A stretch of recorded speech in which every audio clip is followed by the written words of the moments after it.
बिस्मिल्लाहिर्रहमानिर्रहीम अस्सलाम वालेकुम। 10th साइंस 1.1 के आखिरी लेक्चर के साथ मैं आप लोगों के साथ हूँ। हम लोगों ने पिछले लेक्चर्स में तकमील मुरब्बा यानी कंप्लीटिंग द स्क्वायर वाला क्वेश्चन यानी क्वेश्चन नंबर 3 स्टार्ट किया था। उसका हमारा सिर्फ एक पार्ट रह गया था जो कि 9वां पार्ट है, जो हमारे स्मार्ट सिलेबस के क्लास वर्क का हिस्सा है। वो मैं क्वेश्चन आप लोगों के सामने लिख रहा हूँ। रकम है 4 minus 8/3x plus 1 is equal to 3x square plus 5 whole divided by 3x plus 1। इसको जैसे मैंने आप लोगों को पहले बताया था कि आप लोगों ने इसे जो है वो मियारी शक्ल में ख़ुद लिख लेना है। ठीक है, मैं आगे सिर्फ हल करूँगा, तो मैं इसको डायरेक्ट मियारी शक्ल में लेके जा रहा हूँ। मेरे पास मियारी शक्ल में हल हुआ इस क्वेश्चन को हल करके मियारी शक्ल तक लेकर गया हुआ सोल्यूशन मौजूद है, तो मैं वहाँ से देखते हुए इसको आपको डायरेक्ट मियारी शक्ल में लेके जा रहा हूँ। जब ये मियारी शक्ल में लिखने होगा तो आपके पास ये रकम आनी चाहिए 3x square minus 12x plus 9 is equal to 0। यहाँ बीच में जितने स्टेप्स हैं यानी 3x प्लस 1 के साथ हर रकम को मल्टीप्लाई करना और इस तरह के सारे स्टेप्स जो चलेंगे वो चलने के बाद आपके पास ये जवाब आना चाहिए। अगर ये जवाब ना आया तो पहले अपना क्वेश्चन रीचेक कीजिएगा, और अगर फिर भी ये जवाब ना आए तो फिर मेरे से रब्ता कीजिएगा। मैं कोशिश करूँगा कि आप लोगों को सोल्यूशन में हेल्प कर सकूँ। अब देखिए, ये जो तीन नंबर हैं 3, 12 एंड 9, ये तीनों के तीनों 3 पर डिवाइड होते हैं। तो मैं ज़रा नंबर को सिंप्लीफाई करने के लिए इसमें से 3 कॉमन ले रहा हूँ। तो उससे क्या हुआ कि 3 1s are 3 ख़त्म हो गया, यहाँ से 3, यहाँ 3 4s are 12 4 आ गया, और 3 3s are 9। तो ये जब इस तरफ 3 लिखा हुआ है, जब उस तरफ जाएगा 0 से डिवाइड होगा वहाँ जाके, तो उस तरफ भी आपके पास 0 ही बच जाएगा, क्योंकि 0 डिवाइडेड बाई 3 हो या कुछ भी हो, आंसर जो है वो आपके पास 0 ही आता है। ठीक है, 0 के नीचे 3 लिखा हुआ हो या कुछ भी नंबर लिखा हो डिवीजन में, 0 के नीचे कुछ भी हो, उसके बाद आंसर जो है वो आपका 0 ही आता है। तो यहाँ पर मैंने ये रकम लिख ली। अब आपने ऐसे जहन में रखना है कि इस क्वेश्चन पर आपने 100% वही प्रोसीजर अप्लाई करना है जो हमने पहले पढ़ा हुआ था, कि यानी नंबर को सबसे पहले उधर लेकर जाने वाला, फिर a से डिवाइड करने वाला, और उसके बाद जो है वो b/a जो बनेगा उसको 2 से डिवाइड करके आंसर का स्क्वायर दोनों तरफ ऐड करना। तो सबसे पहला स्टेप है c को दूसरी तरफ लेके जाना। तो मैंने +3 को जब इधर से उधर मूव किया तो उधर जाकर हो गया -3। ठीक है, अब यहाँ a नहीं है यानी 1 लिखा हुआ है a की जगह पर, तो वो जो दूसरा स्टेप है a से डिवाइड करने वाला वो यहाँ स्किप हो जाता है। और उसके बाद जो आप इस वैल्यू को 2 से डिवाइड करके आंसर का स्क्वायर आपने दोनों तरफ ऐड करना है। तो ये जो -4 लिखा हुआ है, मैं यहाँ रफ लिख रहा हूँ, इस दफ़ा बड़ा आसान सा नंबर है क्योंकि b/a तो बना ही नहीं, b ही रह गया है। तो इसको जब आप 2 से डिवाइड करेंगे तो आंसर आएगा 2।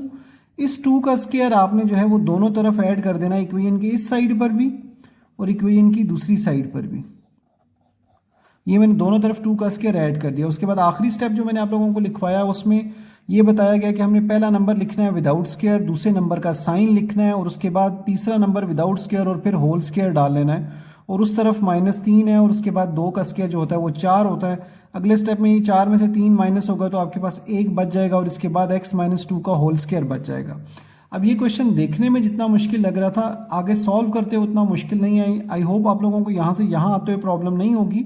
इससे आगे आप लोगों को कोई खास प्रॉब्लम नज़र नहीं आ रही। बड़ी आसान आसान नंबर्स आते जा रहे हैं, छोटे छोटे, जैसे a था ही नहीं, 4 को 2 पर डिवाइड किया तो डिवीजन में रकम ही नहीं आई, डायरेक्ट 2 आ गया, तो स्क्वायर भी आसान ऐड करना पड़ा, और यहाँ पे भी प्लस माइनस करके अब आपके पास सिर्फ 1 बच गया। ठीक है, तो ये इतना कोई प्रॉब्लम वाला सवाल मुझे नहीं लग रहा, सवाए एक चीज़ के कि यहाँ से यहाँ म्यारी शक्ल में आते हुए आपको ना कोई प्रॉब्लम आए, एंड आई होप वो भी नहीं आएगी इंशाल्लाह।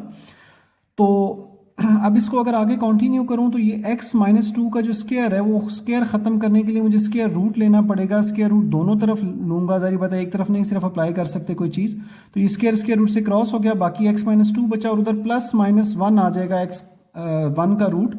उसके बाद आप इसे एक दफ़ा x - 2 इज इक्वल टू +1 और एक दफ़ा x - 2 इज इक्वल टू -1 लिखेंगे, और -1 उधर जाकर हो जाएगा +1 और ये बन जाएगा 3, और उस ये -2 भी उधर जाकर होगा +2, और इस तरफ से 2 में से 1 माइनस होगा तो बड़ी रकम का साइन आंसर के साथ आएगा, और 2 में से 1 माइनस होकर 1 बचा। तो अब आपका सोल्यूशन सेट, हल सेट जो है वो 1 और 3 पर मुश्तमिल होगा। 1 जानबूझ के मैंने शुरू में लिखा है क्योंकि वो एक छोटा नंबर था। ठीक है, तो ये प्लीज़ ऊपर से वीडियो मैंने आपके सामने रखा है सवाल, वीडियो को पॉज कीजिए और ऊपर वाला हिस्सा नोट करने के बाद नीचे से वीडियो को पॉज कर आराम से नोट कर लीजिए। ये जो बॉक्स है ये रफ स्टेप है जो मैंने यहाँ लिखा हुआ है।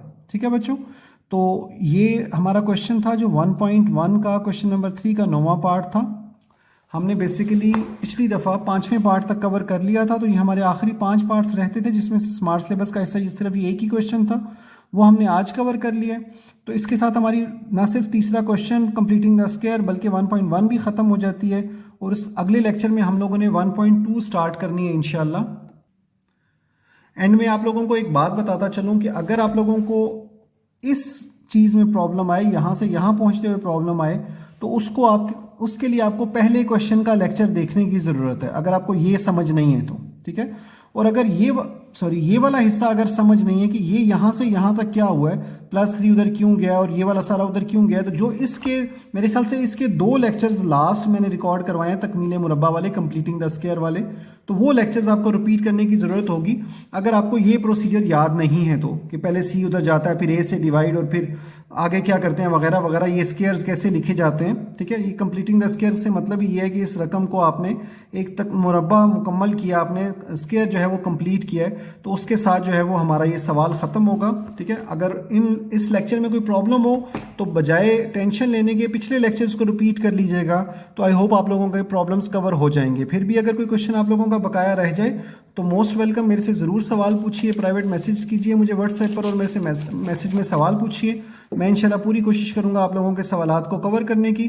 फ़िलहाल के लिए इतना ही, इंशाल्लाह अगले लेक्चर में 1.2 के साथ मुलाकात होगी। तब तक के लिए अल्लाह हाफिज़, अपना ध्यान रखिएगा।